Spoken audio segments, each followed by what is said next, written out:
October 19th, 222 BC, the plains of Zama, North Africa. The dust rose in columns visible for miles. 80 war elephants, massive African beasts trained to crush infantry and terrify cavalry, trumpeted as their mahouts prepared them for battle. Behind them, 45,000 Carthaginian soldiers formed ranks, veterans from Italy, mercenaries from across the Mediterranean, the finest army Carthage could assemble. And commanding them, the greatest military mind the ancient world had ever produced, Hannibal Barca, the man who'd crossed the Alps with elephants, who'd destroyed Roman armies at Trebia, Trasimene, and Cannae, who'd terrorized Italy for 16 years, who'd never lost a battle in open field combat. Across the plain, 34,000 Roman and Numidian soldiers waited, outnumbered, facing war elephants they'd never fought before in formation. Led by a general who was 31 years old and had never faced Hannibal directly, Publius Cornelius Scipio, called Africanus after this day, the man who studied Hannibal's tactics, learned from them, improved them, and was about to use them to destroy their creator. This is the story of how a student defeated his teacher, how Rome's greatest disaster became the blueprint for its greatest victory, how one daring trap, built from corridors, cavalry timing, and perfect psychological warfare, annihilated the army that had seemed invincible. But to understand how Scipio won at Zama, we need to go back 14 years, to the day when a teenage Roman noble watched his father die, to the battle that should have ended Rome forever, to Cannae, August 2nd, 216 BC. Cannae, southern Italy. 86,000 Roman soldiers marched to destroy Hannibal's army once and for all. The largest force Rome had ever assembled, 8 legions. The consuls themselves commanding, senators serving as officers, the full might of the Republic, concentrated in one overwhelming host. They outnumbered Hannibal nearly 2 to 1, had better equipment, better supply lines, the confidence of men who believed that sheer force would crush this Carthaginian upstart who dared invade Italy. Hannibal had 50,000 men, mixed infantry, cavalry from Numidia and Spain. No siege equipment, no reinforcements coming. Cornered in southern Italy with a Roman army that could simply grind him down through attrition. The Romans deployed in traditional formation, dense rectangular mass, 86,000 men in a block designed to push forward through weight and discipline. It had worked for centuries. It would work now. Hannibal deployed differently. His center was weak, Gauls and Iberians who would give ground easily. His flanks were strong, African veterans in captured Roman armor. His cavalry, superior to Rome's, on the wings. The Romans attacked. Their massive center pushed forward into Hannibal's weak center. The Carthaginian line bent backward, retreated. The Romans kept pushing, convinced they were breaking through. Then Hannibal's flanks closed in. The African infantry wheeled inward, attacking the Roman flanks. The cavalry, having routed the Roman horsemen, circled behind and blocked the retreat. The Roman army, 86,000 men, was surrounded, completely, perfectly, lethally. For the next 8 hours, Romans died in a pocket of their own making, couldn't maneuver, couldn't retreat, couldn't even swing their swords properly because the press of bodies was too tight. They were butchered, methodically, professionally, inevitably. 50,000 Romans died at Cannae, 50,000, including 1 consul, 80 senators, thousands of equestrians, Rome's cavalry class, an entire generation of military leadership annihilated in a single afternoon. Among the survivors was a 17-year-old military tribune named Publius Cornelius Scipio. He'd watched the trap close, watched Rome's finest soldiers die because they'd walked into an encirclement they couldn't see until it was too late. He escaped Cannae, rode to safety with a handful of other survivors, and swore he'd learn from what had happened, study the man who'd done it, and someday, somehow, beat Hannibal at his own game. After Cannae, Rome should have surrendered. By any rational calculation, the war was over. Rome had lost 3 armies in 3 years: Trebia, Trasimene, Cannae. The Italian allies were defecting. The treasury was empty. There was no army left to defend the city. Hannibal's officers urged him to march on Rome immediately. Hannibal, his cavalry commander, reportedly said, "You know how to win a victory, Hannibal, but not how to use one." Hannibal refused. Rome's walls were strong. His army had no siege equipment. A failed siege would destroy his reputation. Better to keep destroying Roman armies in the field. Eventually, Rome would negotiate. It was the right decision tactically, and the wrong decision strategically, because Rome didn't negotiate. Rome didn't surrender. Rome got angry. The Senate declared a day of mourning for Cannae. Then they voted to continue the war, raised new legions from boys barely old enough to hold a sword, armed slaves, and promised them freedom if they fought, melted down temple decorations to pay soldiers, and they promoted a new strategy. Don't fight Hannibal directly. Shadow him, harass his supply lines, recapture the cities that had defected, make him chase you across Italy until his army starved or died of exhaustion. Fabius Maximus, called the Delayer, pioneered this strategy. It was frustrating, inglorious. It looked like cowardice. Romans hated it, but it worked. Hannibal couldn't force a decisive battle if the Romans wouldn't fight him, couldn't sustain his army without capturing Roman cities, couldn't get reinforcements from Carthage because Rome controlled the seas. For 14 years, Hannibal marched up and down Italy, winning skirmishes, losing allies, slowly bleeding. The greatest tactical genius in history, trapped in a strategic stalemate because Rome refused to play his game. And during those 14 years, young Scipio was learning, studying, planning. Scipio came from a military family. His father and uncle had commanded armies in Spain, fighting Carthaginian forces there, while Hannibal ravaged Italy. In 211 BC, both were killed in battle. Spain, rich in silver mines and manpower, seemed lost to Carthage. The Senate needed a commander to retake Spain. Nobody wanted the job. It was a death sentence. Carthage controlled most of the peninsula. Any general sent there would likely share the fate of Scipio's father and uncle. Scipio volunteered. He was 25 years old, had never commanded an independent army, was proposing to invade enemy territory with limited forces against veteran Carthaginian generals. The Senate, desperate and out of options, gave him the command. Scipio arrived in Spain in 210 BC with 2 legions and a plan that seemed insane: attack Carthago Nova, Carthage's main base in Spain. It was heavily fortified, garrisoned by 1,000 soldiers, surrounded by walls 30 feet high, located on a peninsula, approachable only from one direction. Every military manual said you needed a 3-to-1 advantage to take a fortified city. Scipio attacked with barely better than even odds, and he won in a single day.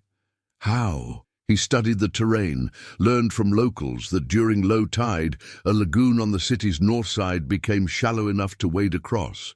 The defenders assumed that side was protected by water. They concentrated forces elsewhere. Scipio sent a diversionary attack against the main gates. While defenders focused there, he led 500 men across the lagoon at low tide. They scaled the undefended walls, opened the gates from inside. The city fell before defenders understood what happened. It was pure Hannibal. Study the terrain, find the weakness, attack where unexpected, win through intelligence rather than force. Rome celebrated, Spain rallied. Over the next 4 years, Scipio reconquered the entire peninsula, not through grinding sieges, but through maneuver warfare, alliances with local tribes, and battles fought on ground he chose. He studied Hannibal's battles, analyzed Cannae obsessively, understood that Hannibal won not through better soldiers, but through better positioning, through using cavalry to flank and encircle, through making the enemy fight where and how Hannibal wanted. Scipio adopted those lessons, improved them. At the Battle of Ilipa in 206 BC, he used a double envelopment, the same tactic Hannibal used at Cannae to destroy a Carthaginian army in Spain. Turned Hannibal's masterpiece against Hannibal's own forces. By 205 BC, Scipio was 30. He'd retaken Spain, become Rome's most successful general since Hannibal invaded, and he had a plan that terrified the Roman Senate. He wanted to invade Africa, take the war to Carthage itself, force them to recall Hannibal from Italy to defend their homeland. The Senate said no. It was too risky, too expensive. What if Scipio lost? What if Hannibal stayed in Italy while Scipio was trapped in Africa? Scipio argued, pleaded, finally made a compromise. He'd take only volunteers, no forced conscription. Men who believed in him enough to follow him to Africa. 30,000 Romans volunteered. Veterans from Spain who'd seen Scipio win impossible victories. Young men eager for glory. Soldiers who wanted revenge for Cannae. They assembled in Sicily, trained, prepared. And Scipio made alliances, particularly with a Numidian prince named Massinissa. Numidia, roughly modern Algeria, was divided between rival kingdoms. Syphax, the western king, had allied with Carthage. Massinissa, the eastern prince, had been exiled. Scipio offered him a deal, help Rome defeat Carthage, and Rome would help Massinissa retake his kingdom. Massinissa agreed. He brought something Scipio desperately needed: cavalry. Numidian cavalry. The finest light horsemen in the Mediterranean. The same cavalry that had given Hannibal his edge at Cannae. In 204 BC, Scipio invaded Africa, landed near Carthage with 34,000 men, and immediately started raiding, burning fields, capturing towns, making Carthage feel vulnerable for the first time in the war. Carthage sent armies to stop him. Scipio defeated them. Not through pitched battles, he avoided those when he could, but through night attacks, ambushes, maneuver warfare. The same tactics Hannibal had used in Italy. The Carthaginian Senate panicked. Their armies couldn't stop this Roman general who fought like Hannibal. Their walls protected the city, but Scipio controlled the countryside. The silver from Spain, lost. The grain from Sicily, lost. Even their Numidian allies were wavering. There was only one solution: recall Hannibal from Italy. Bring back their greatest general to face Rome's rising star. After 16 years terrorizing Italy, Hannibal received the order to come home. He'd wanted to march on Rome, had begged for reinforcements, had fought and won for almost 2 decades. Now he was being recalled to defend Carthage against an army he'd never seen, led by a general who'd studied every battle Hannibal had ever fought. Hannibal sailed from Italy in 203 BC, brought his veteran soldiers, what remained of them. Thousands had died in 16 years of campaigning. Those who survived were tough, experienced, loyal. They'd followed him across the Alps, fought in 100 battles. They'd bleed for Hannibal until nothing was left. But they were exhausted. Their equipment was worn. They hadn't been properly resupplied in years, and they were returning to Africa to fight a defensive war, the kind of war Hannibal was worst at. Scipio heard Hannibal had returned, requested a meeting. The two generals, master and student, veteran and prodigy, met between the armies. What they said is partly legend, partly history. Hannibal reportedly offered terms. Carthage would abandon Spain, pay an indemnity, acknowledge Roman dominance in the western Mediterranean. In return, Rome would let Carthage survive. Scipio refused. After Cannae, after 50,000 dead Romans, peace terms weren't enough. Carthage had to be broken, decisively, permanently. Hannibal returned to his camp and prepared for battle. He'd spent 16 years avoiding a decisive battle he couldn't win. Now he had no choice. Scipio returned to his camp and made final preparations for the trap he'd been planning since Cannae. Since the day he'd watched Rome's greatest army walk into an encirclement and die, he was going to do to Hannibal what Hannibal had done to Rome: use superior cavalry, create flanking attacks, force the enemy into a killing zone. Execute a perfect tactical masterpiece using the very tactics Hannibal had pioneered. The student was about to surpass the teacher. Both armies deployed on the plains near Zama, a small town in what's now Tunisia. Open ground, perfect for cavalry, perfect for maneuver warfare, perfect for the kind of battle Hannibal had mastered. Hannibal had numerical advantage in infantry, about 45,000 to Scipio's 29,000 Roman legionaries. But Scipio had cavalry advantage, 6,000 Numidian and Italian horsemen under Massinissa and Laelius versus Hannibal's 4,000. And Hannibal had something Scipio had never faced in a major battle, 80 war elephants. War elephants were the ancient world's tanks. Massive African elephants, trained to charge into enemy formations. They'd crush soldiers underfoot, gore them with tusks, create panic and chaos just by their presence. Infantry who'd never faced elephants would break and run before contact. Hannibal placed his elephants in front, a living wall designed to shatter Roman cohesion before the infantry even engaged. Behind them, 3 lines of infantry. Expendable mercenaries in front, Carthaginian citizens in the middle, Hannibal's Italian veterans in the rear. It was a defensive formation. Absorb the Roman attack through multiple lines. Use elephants to disrupt. Wait for an opportunity to counterattack. Classic Hannibal, flexible, adaptable, willing to trade space for time. Scipio studied the formation, saw the elephants, made a decision that would define the battle. Instead of deploying in the traditional Roman checkerboard formation, maniples staggered to provide mutual support. Scipio created corridors, gaps between his units, lanes running from front to back through his entire army. His officers were confused. Those gaps were vulnerabilities. Enemy could pour through them. Break up the formation. Defeat the army in detail. Scipio explained the elephants would charge. When they did, Roman trumpets and war cries would terrify some into panicking. Those panicked elephants would run, not forward into Roman lines, but through the paths of least resistance. The corridors, let the elephants through, let them run to the rear. They'd take themselves out of the battle without Romans having to fight them. It was brilliant. It was risky. It had never been tried before. And here's where I need to mention something important. If you're fascinated by how tactical innovation defeats conventional superiority, how studying your enemy's methods and adapting them creates victory, you need to subscribe to this channel. We specialize in these moments where military genius meets counter-genius, where the student surpasses the teacher, where everything you think you know about a battle gets turned upside down.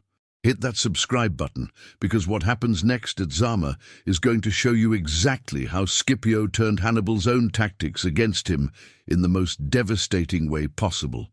The morning of October 19th, 202 BC broke clear and hot. Both armies finished deploying, Scipio's legions in their unusual corridor formation, Hannibal's infantry in 3 lines with elephants forward, both cavalry wings ready. Hannibal gave the order, the elephants charged. 80 massive beasts, tusks sharpened, driven forward by mahouts with goads, thundering across the plain toward the Roman lines.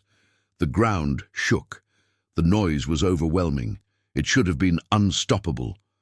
The Romans stood firm.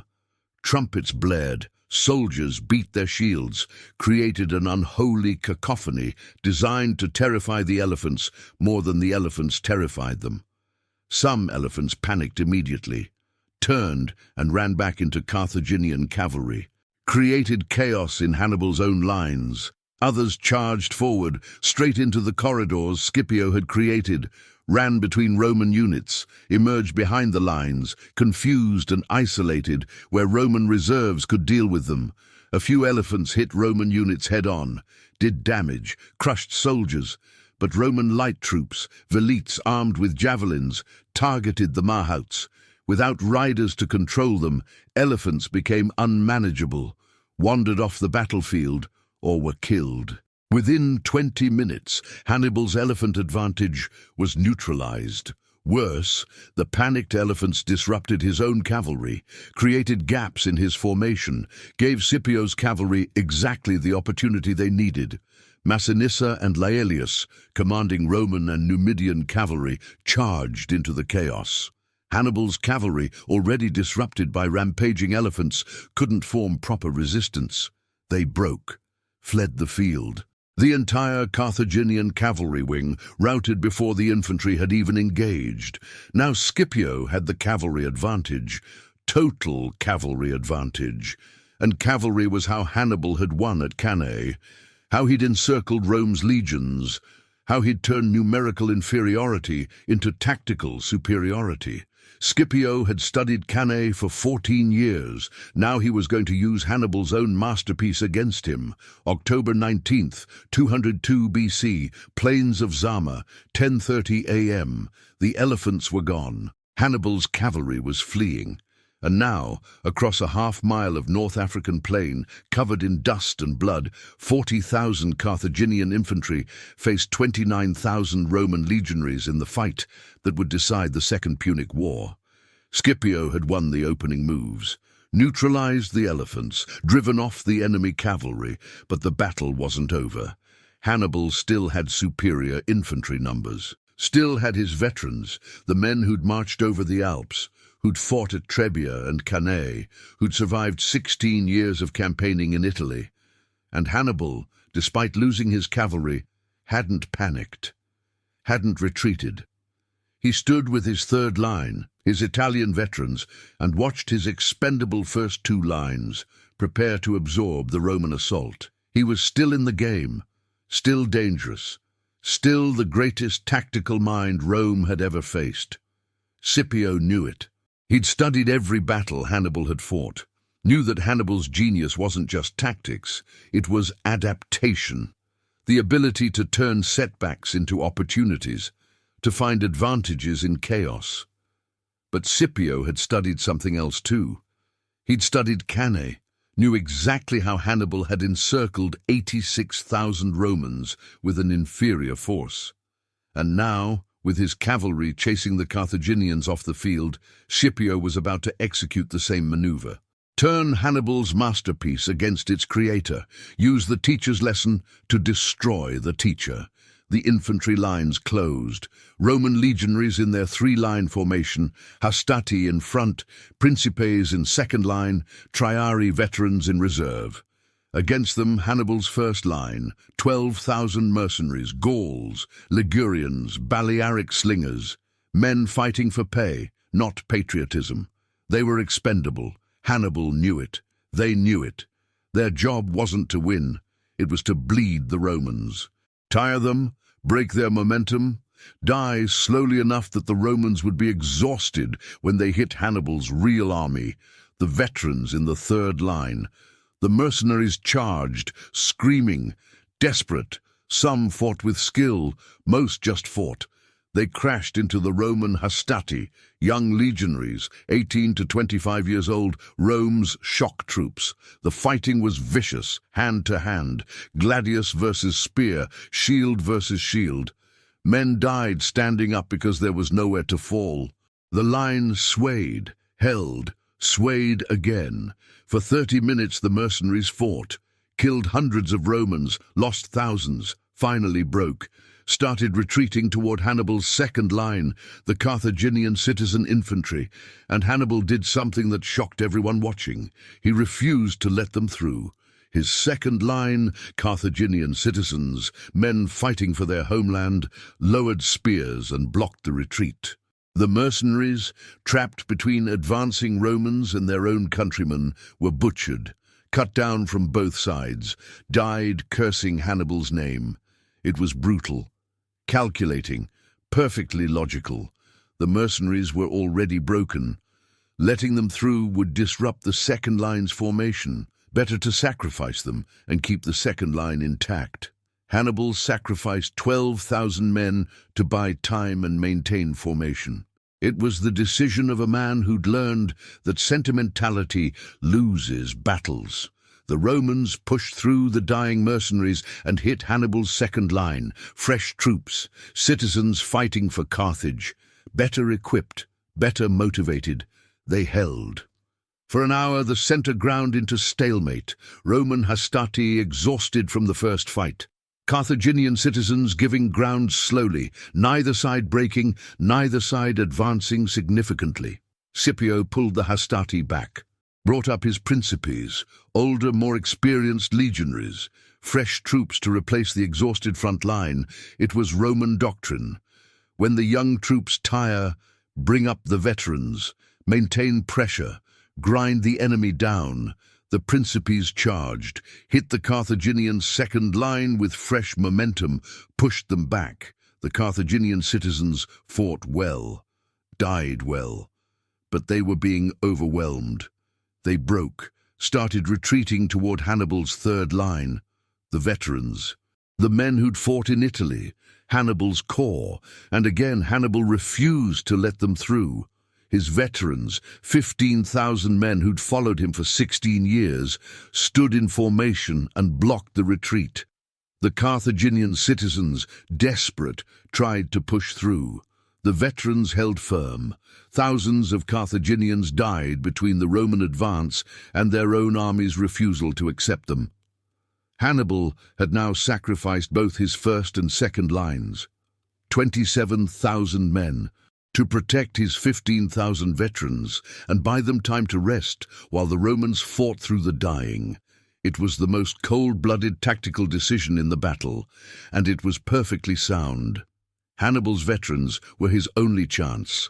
If they were disrupted by routing soldiers, the battle was lost. Better to let those soldiers die and keep the veterans fresh. Roman legionaries finally cleared the dying Carthaginian second line and faced Hannibal's veterans. And now the nature of the battle changed. These weren't mercenaries or citizen militia. These were professionals, men who'd fought the best Rome could send against them for 16 years and won. They knew Roman tactics, knew how legionaries fought, knew how to kill them efficiently. The Roman principes hit them and stopped cold. No pushing through, no breaking the line, just brutal professional killing on both sides. Scipio watched his attack stall. His legionaries were tired. They'd fought through 2 defensive lines, killed thousands, but now they faced an enemy that wouldn't break, couldn't be pushed. In raw numbers it was nearly even now, 29,000 Romans versus 15,000 Carthaginian veterans. Rome had the advantage, but advantages mean nothing if you can't exploit them. And that's when Scipio played his final card, the one he'd been holding since the battle began, the one Hannibal couldn't counter because Hannibal didn't have it anymore. Cavalry. While the infantry ground each other down, Massinissa and Laelius had been chasing Carthaginian cavalry off the battlefield, pursuing them for miles, making sure they couldn't regroup and return. Now, with Hannibal's veterans locked in combat with Roman infantry, the Roman and Numidian cavalry returned to the battlefield. 6,000 fresh horsemen behind Hannibal's army, with no Carthaginian cavalry to stop them. Scipio had spent the entire infantry battle creating the conditions for this moment, fixing Hannibal's veterans in place, making them commit fully to the fight, ensuring they couldn't retreat even if they wanted to. Now he was going to encircle them, exactly like Hannibal had encircled Rome at Cannae, exactly like Scipio had studied for 14 years. The cavalry charged into Hannibal's rear, not a harassment, a full assault. Into infantry that couldn't form square, couldn't turn to face them, couldn't do anything except die. Hannibal's veterans were trapped, Romans in front, cavalry behind and on flanks, nowhere to run, nowhere to maneuver. The same situation Rome had faced at Cannae, reversed. The encirclement was perfect, textbook, the kind of tactical execution that military historians study for centuries. Scipio had created a double envelopment, attacking from front and rear simultaneously, that left the enemy no escape. And now came the killing. Not battle, execution. Roman legionaries pushed from the front. Cavalry swept in from the rear. Hannibal's veterans, the finest soldiers in the Mediterranean, died in a shrinking pocket. They fought with desperate courage, killed hundreds of Romans and Numidians. But courage doesn't break encirclements. Some tried to surrender. Romans, remembering Cannae, remembering 50,000 dead countrymen, weren't accepting surrenders. They were taking revenge. Hannibal, seeing the encirclement close, tried to rally his men, form a last stand, create a breakout, but there was no breakout. The trap was too complete, the execution too perfect. He taught the Romans how to do this, at Cannae, at Trebia, in a dozen battles across Italy. Now they were using his lessons to destroy him. Hannibal escaped. With a small bodyguard, cut his way through the encirclement, fled north toward Carthage, the greatest general of the ancient world, running from a battlefield for the first time in his career. Behind him, his army died, not routed, annihilated. Of the 15,000 veterans who'd stood in the third line, fewer than 2,000 escaped. The rest died where they stood or were captured. Total Carthaginian casualties, over 20,000 dead, 15,000 captured. Total Roman casualties, perhaps 2,000 killed, 4,000 wounded. It wasn't a battle, it was a slaughter. The kind of decisive, one-sided victory that ends wars. Scipio stood on the battlefield as the sun set and watched his cavalry return. Massinissa covered in dust and blood. Laelius, exhausted but triumphant. They'd done their job perfectly, chased the enemy cavalry off the field, returned at exactly the right moment, completed the encirclement. It was the cavalry that won Zama, not the infantry, not the generals. The cavalry that gave Scipio the mobility to encircle, that gave him the tool Hannibal had used at Cannae, but no longer possessed here. Hannibal had lost his cavalry advantage. Lost it to Numidian politics, Massinissa's defection to Rome. Lost it to Scipio's diplomacy, the alliance that gave Rome the one thing it had always lacked against Carthage. And without cavalry superiority, Hannibal's tactical genius didn't matter. He couldn't outmaneuver, couldn't encircle, could only stand and fight a straight-up infantry battle, the kind of battle Rome's legions were built to win. Scipio had studied his enemy, identified Hannibal's advantage, neutralized it by alliance with Massinissa, then used that same advantage to destroy Hannibal's army using Hannibal's own tactics. It was the most comprehensive defeat Hannibal had ever suffered, and the most complete validation of Scipio's decade-long campaign to study, understand, and surpass his enemy. The news reached Carthage the next day. Their greatest general defeated, their finest army destroyed, the Roman army intact, victorious, camped 5 days' march from the city. Carthage had no other armies, no more soldiers to conscript, no more money to hire mercenaries, no more options except surrender or siege. The Carthaginian Senate met in emergency session. The war party, the faction that had supported Hannibal, that had started the war 20 years ago, was silent. There was nothing to say. They'd bet everything on Hannibal winning at Zama. He'd lost. The peace party sent envoys to Scipio, offered surrender, asked for terms. Scipio's terms were harsh but not genocidal. Carthage would surrender all war elephants, reduce their navy to 10 ships, pay a massive indemnity, 10,000 talents over 50 years, abandon all territory outside Africa, become a client state of Rome, and they would hand over Hannibal. The Carthaginian Senate debated. Some argued for continuing resistance, defending the city walls, making Rome pay for every street. Hannibal himself addressed the Senate. According to Livy, he told them, "Peace, though unjust, is better than the justest war. Accept the terms, survive, live to rebuild." The Senate voted to accept. The Second Punic War was over. Rome had won. Carthage survived, but was broken. Hannibal, surprisingly, wasn't handed over. The surrender terms were negotiated to exclude that particular clause, possibly because Scipio, who'd studied Hannibal for so long, respected him too much to demand his execution. Instead, Hannibal entered Carthaginian politics, became a chief magistrate, tried to reform the city's corrupt government, made enemies among the oligarchs he tried to hold accountable. 7 years later, in 195 BC, those oligarchs accused him of plotting against Rome. Roman senators, still terrified of Hannibal's name, demanded his arrest. Hannibal fled into exile, spent the rest of his life serving various eastern kingdoms that were fighting Rome, offering his tactical genius to anyone who'd oppose the Republic. He was never defeated again in open battle, but he never faced Scipio again either, and he never recovered from Zama. The battle had broken something in him. Not his courage, not his skill, but his certainty, his belief that his genius could overcome any obstacle. At Zama, genius had met preparation, tactical brilliance had met strategic patience, the master had met a student who'd surpassed him, and the student had won. Scipio returned to Rome in 201 BC to a triumph unlike anything the Republic had seen.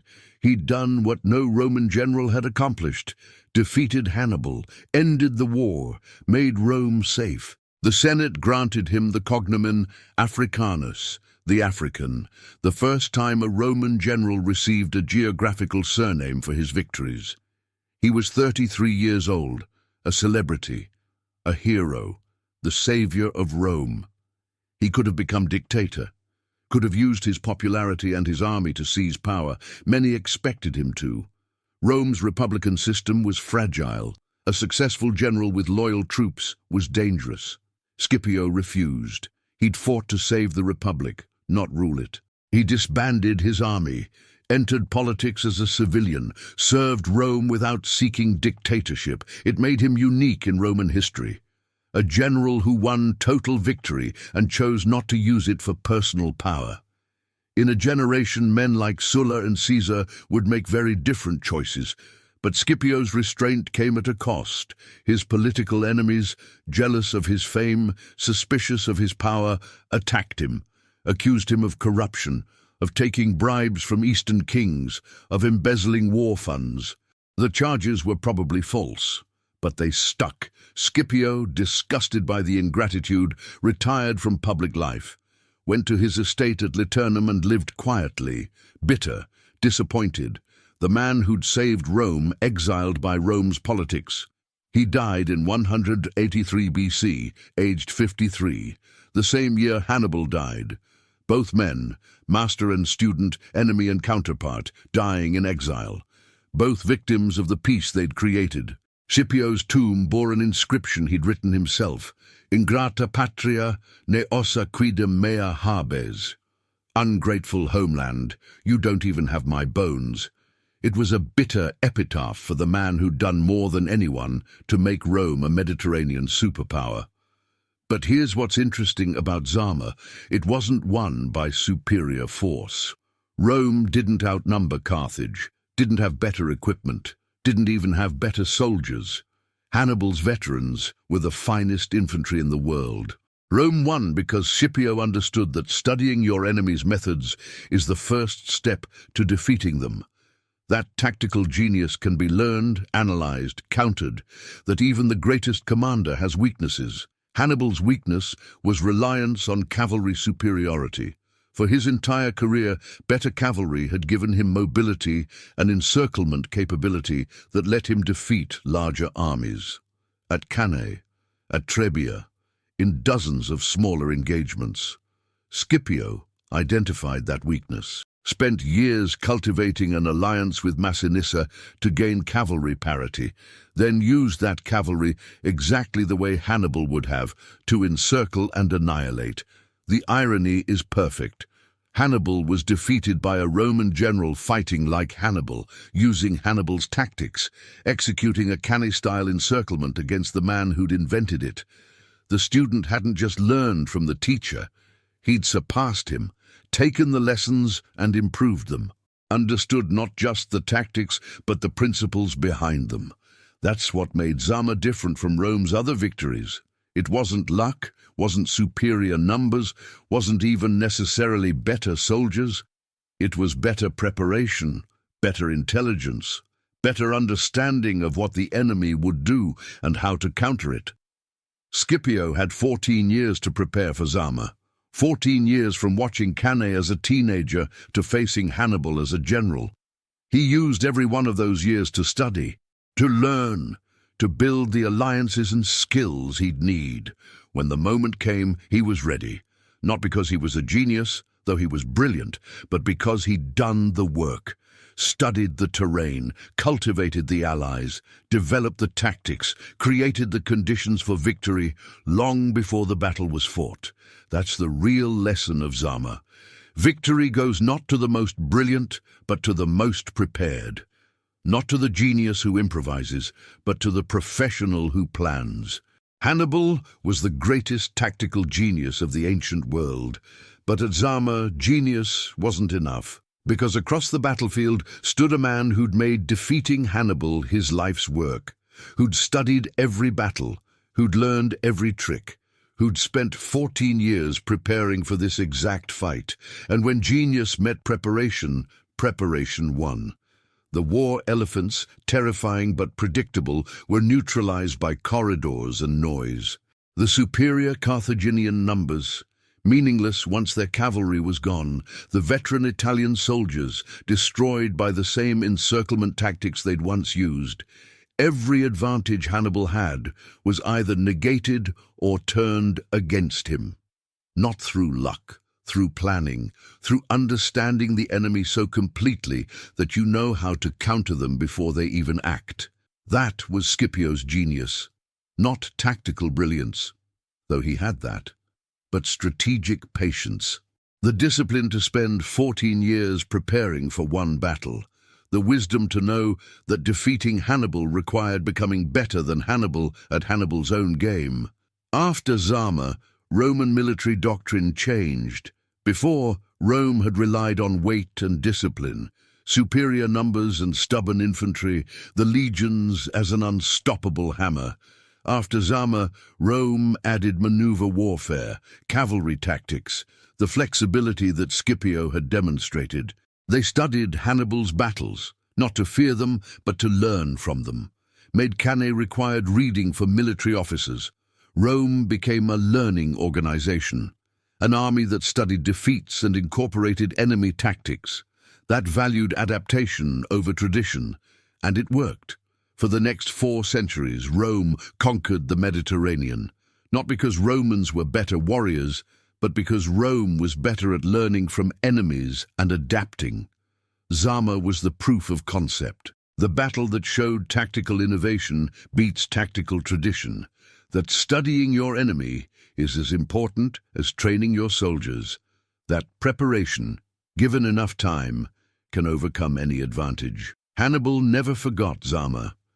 In exile, serving various Eastern kings, he reportedly said, "Of all my battles, Zama was the only one where I couldn't find the mistake I made. Scipio gave me no opening, no opportunity. He fought a perfect battle. It was the highest compliment one genius could give another. The acknowledgement that he'd been beaten not by luck or circumstances, but by a better prepared opponent executing a better plan. The student had surpassed the master, the trap had worked, the Carthaginian army had been annihilated, and Rome's greatest threat had finally been defeated, not by destroying the man, but by learning everything he knew and using it against him." 183 BC, 2 locations, separated by 1,000 miles. 2 deaths on the same day.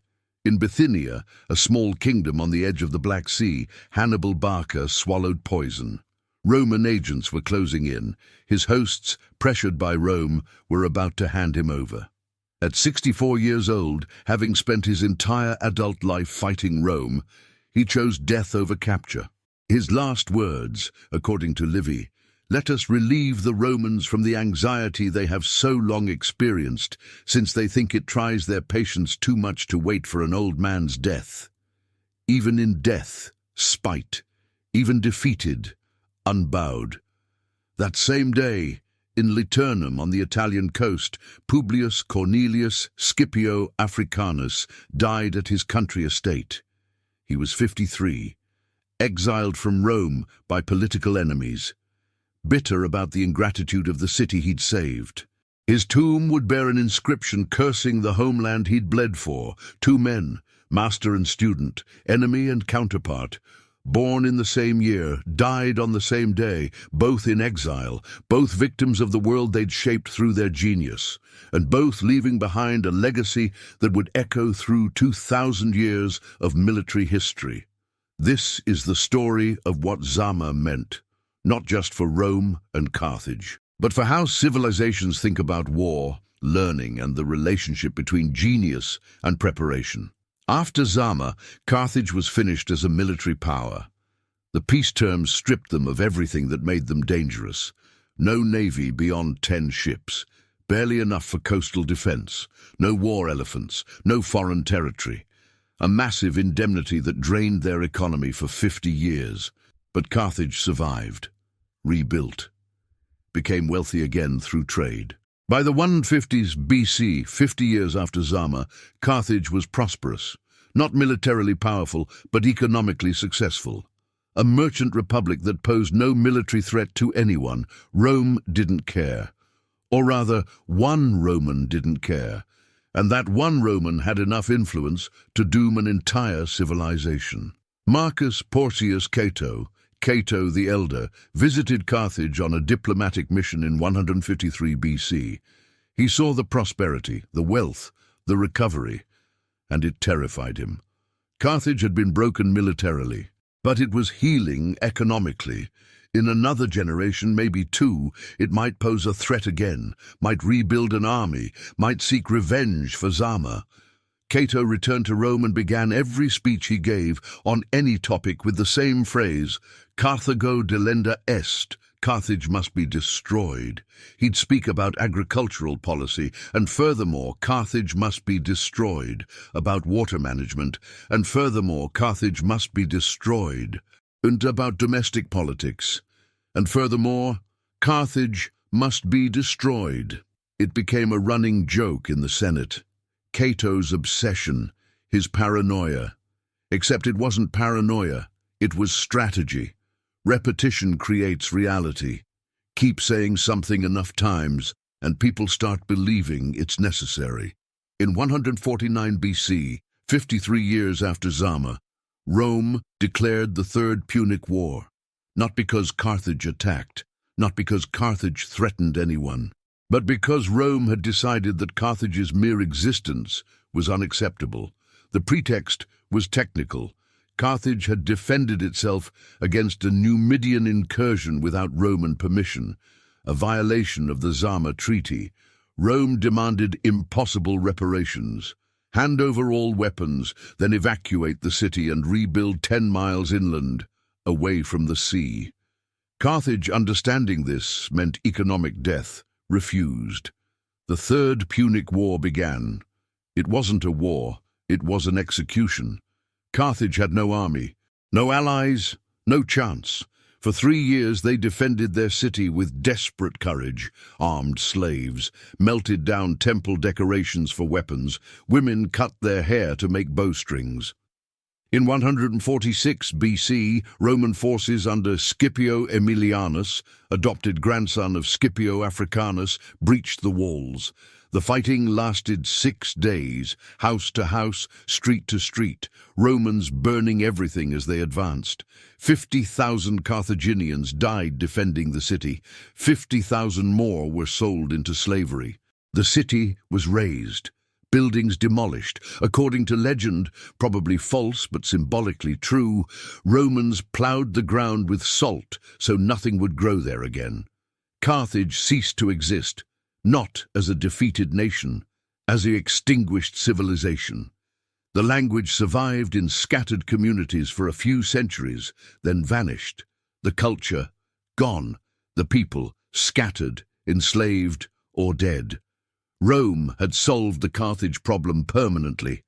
No more Hannibals, no more threats from Africa, just ruins and a memory of what happened when you challenged Rome and lost. It was genocide dressed up as policy, the complete annihilation of a civilization that had existed for 700 years. And it happened because Rome had been traumatized by Hannibal. Because Cannae, 50,000 dead in an afternoon, had taught Rome that Carthage could never be trusted, could never be allowed to recover. Zama had defeated Carthage militarily, but it was Cannae that ensured Carthage would be destroyed culturally. The wound of that encirclement, of that perfect tactical defeat, never healed. Rome made sure that no future generation would face another Hannibal. But here's the irony. While Rome was destroying Carthage, it was also becoming what it had fought against.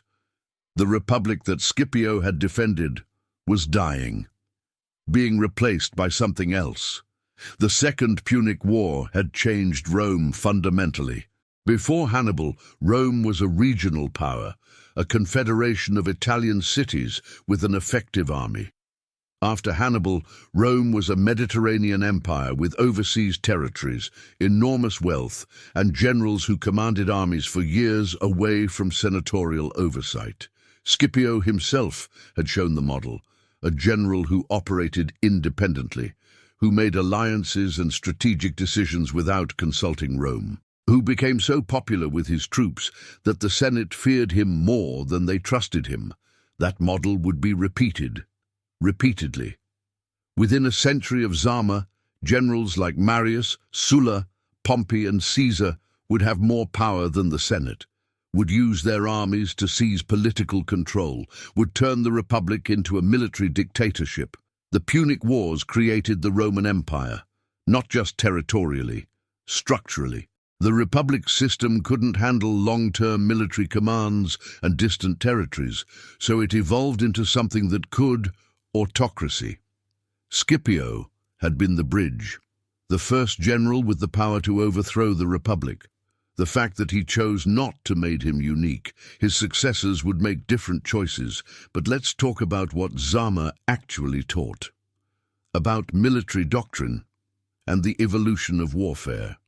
Because the battle's influence extended far beyond Roman politics.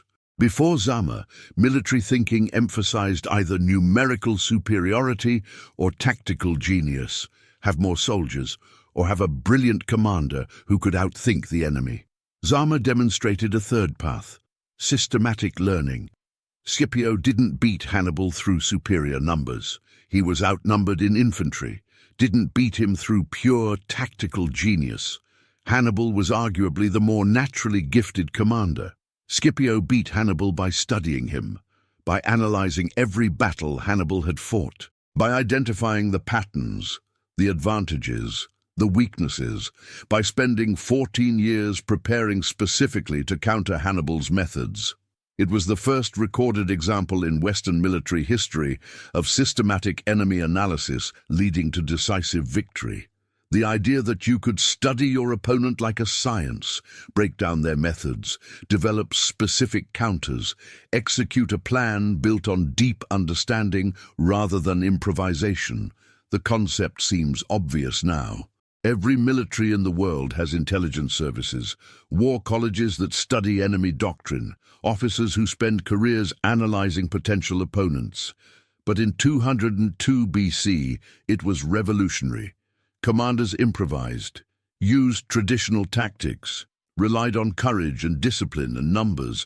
The idea that you could systematically study and counter an enemy's methods, that learning was a weapon, that was new. And it came from Scipio's recognition that genius could be learned from, that Hannibal's brilliance wasn't mystical, it was methodical, based on principles: cavalry superiority, encirclement tactics, using terrain that could be identified, understood, and countered. The Romans institutionalized this after Zama, made military history required study for officers, analyzed both victories and defeats, built a military culture that valued learning from enemies as much as defeating them. It made Rome adaptable. When they faced Greek phalanxes, they studied them and developed counters. When they faced Parthian cavalry archers, they analyzed the tactics and adapted. Rome wasn't always the best at every form of warfare, but they were the best at learning from whoever was. This doctrine that learning from enemies makes you stronger is Scipio's real legacy. More than Zama itself, more than defeating Hannibal. The principle that systematic study and adaptation beats natural genius. And here's where we need to talk about something important. If you've watched all 3 parts of this story, if you've followed Scipio from teenage survivor of Cannae to the general who turned Hannibal's tactics against him, you understand that history's greatest victories often come from learning, not innate brilliance. That's what this channel is about. We don't just show you who won and who lost. We explore how preparation beats improvisation, how adaptation overcomes tradition, and how the lessons of one battle echo through centuries. If you haven't subscribed, do it now, because we're going to keep finding these moments where everything changed, because someone was willing to learn, willing to adapt, willing to do the hard work that genius alone can't accomplish. Hit that subscribe button. History rewards the prepared mind, and we're here to show you how. The principles Scipio demonstrated at Zama influenced military thinking for 2 millennia. When Napoleon studied ancient warfare, he analyzed Cannae and Zama extensively, understood that encirclement, the pincer movement, the double envelopment, was the ultimate tactical victory, used it at Austerlitz and Jena. When Prussian military theorists developed modern staff systems in the 1800s, they built on the concept that systematic study of enemy doctrine was crucial, that wars were won by preparation and intelligence as much as by battlefield courage. When modern militaries developed wargaming and scenario planning, they were extending Scipio's insight. Understand your enemy so completely that you can predict and counter their moves before battle begins. Even today, military academies teach Zama, not as ancient history, as case study in adaptive tactics, in using enemy methods against them, in the importance of intelligence and preparation. The battle is 2,000 years old. The lessons remain current. But there's a darker lesson too, about what happens when learning becomes dogma, when adaptation becomes rigid doctrine, when the student's innovation becomes the next generation's orthodoxy. Rome learned from Hannibal, became adaptable, conquered the Mediterranean, then stopped learning, became convinced their system was perfect, that Roman methods were superior to any enemies. And centuries later, when they faced enemies who'd studied Roman tactics the way Scipio studied Hannibal, Germanic tribes, Parthians, eventually the forces that destroyed the Western Empire, Rome couldn't adapt quickly enough. The institution that had been built on learning from enemies had forgotten how to learn, had become so confident in its methods that it couldn't conceive of needing to change them. It's the eternal cycle. The revolutionary becomes the establishment. The innovation becomes the tradition. The student becomes the master who can't imagine anyone learning from them the way they learned from their predecessor. Scipio avoided that trap personally. He never stopped studying, never assumed his methods were perfect. Even after Zama, he continued refining tactics, learning from campaigns in the East, staying intellectually engaged. But Rome, as an institution, eventually fell into the trap, became the thing it had once defeated, a rigid military power that relied on tradition rather than adaptation, that assumed past success guaranteed future victory. And when that happened, Rome became vulnerable to the next civilization that was willing to learn from them the way they'd learned from Hannibal. The empire that Zama had helped create eventually fell using the same principle that had created it. Adaptive learning beats rigid doctrine. Let's talk about Hannibal's legacy. Because despite losing at Zama, despite Carthage being destroyed, despite dying in exile, Hannibal won the long game. His tactical innovations, the double envelopment, the use of cavalry for encirclement, the exploitation of enemy arrogance, became standard doctrine. Every military officer for 2,000 years studied Cannae, tried to recreate it, used Hannibal's tactics as shorthand for perfect tactical victory. Scipio beat Hannibal at Zama, but Hannibal's methods outlived him by millennia. Every time a general attempts a pincer movement or double envelopment, they're using Hannibal's innovation. Every time an army studies enemy doctrine to develop counters, they're following the path Scipio took to defeat Hannibal. Both men, master and student, left legacies that transcended their personal fates. Hannibal taught that tactical brilliance could overcome superior numbers. Scipio taught that systematic learning could overcome tactical brilliance. And together, they created the template for Western military thinking. Study your enemy, identify their advantages, develop specific counters, execute with discipline. It's the foundation of modern warfare. The principle behind intelligence agencies, military academies, war colleges, strategic planning. The idea that understanding your opponent is as important as training your troops. 2,000 years later, we're still applying lessons from a battle fought on a North African plain between armies using swords and spears. Because the weapons change, the technology evolves, but the principles remain constant. Know your enemy, adapt to their methods, turn their strengths into weaknesses, never assume past success guarantees future victory. Stay flexible, keep learning. Those lessons weren't invented at Zama, but they were proven there, demonstrated definitively, made undeniable. Scipio's daring trap, the corridors for elephants, the cavalry envelopment, the perfect execution of Hannibal's own tactics worked because it was built on 14 years of study, of learning, of preparation. The trap wasn't daring because it was risky. It was daring because it required faith that learning from your enemy works, that you can study genius and not just understand it but surpass it. That's the real audacity of Zama, not the tactical execution, brilliant as it was, but the underlying assumption that made it possible, that no one is unbeatable if you're willing to do the work to understand them. Hannibal seemed unbeatable, had never lost in open battle, had destroyed 3 Roman armies, had terrorized Italy for 16 years, seemed touched by the gods or fate or genius beyond human understanding. Scipio said, no, he's brilliant, but he's not magic. His tactics can be analyzed, his advantages can be neutralized, his methods can be learned and countered. And then Scipio spent 14 years proving himself right. That's why Zama matters, not because Rome beat Carthage. Empires rise and fall constantly, not because one general defeated another. Battles happen every day, but because of what it demonstrated about human potential.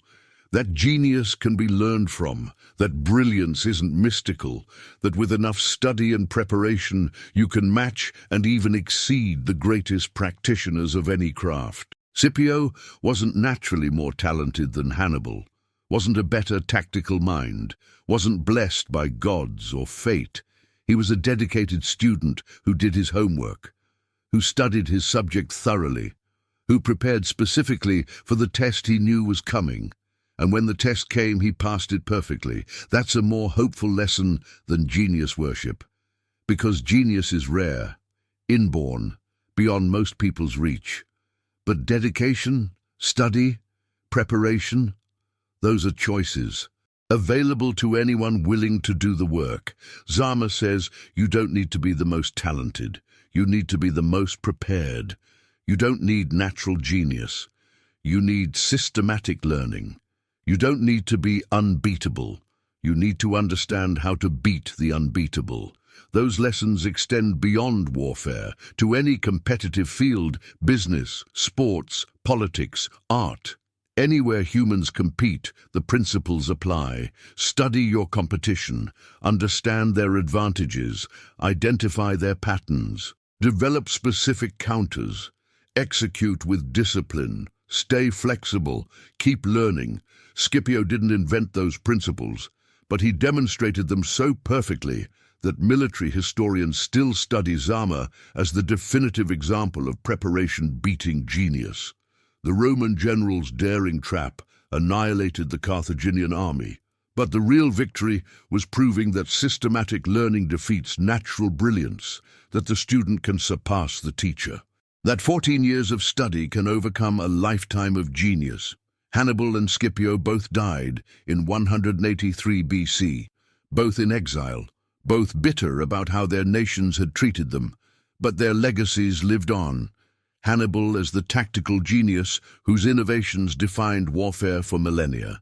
Scipio as the student who proved that genius could be learned from and defeated through preparation. Together, they created the model for military excellence that persists today. Brilliant tactics systematically studied and countered through disciplined preparation. The Battle of Zama was fought 2,200 years ago. The weapons were swords and spears. The tactics were cavalry charges and infantry formations. The technology was Bronze Age. But the lesson transcends all of that. Transcends time and technology and specific circumstances. Learn from those better than you. Study them until you understand not just what they do, but why they do it. Identify the principles behind their success. Develop counters. Prepare specifically for the challenge you'll face, and when the moment comes, execute with discipline and confidence. Because you've done the work, put in the time, earned the victory through preparation. That's how one Roman general's daring trap annihilated an entire Carthaginian army. Not through luck, not through superior numbers, not through divine favor, through learning, through preparation, through 14 years of studying his enemy and building the skills and alliances needed to defeat him.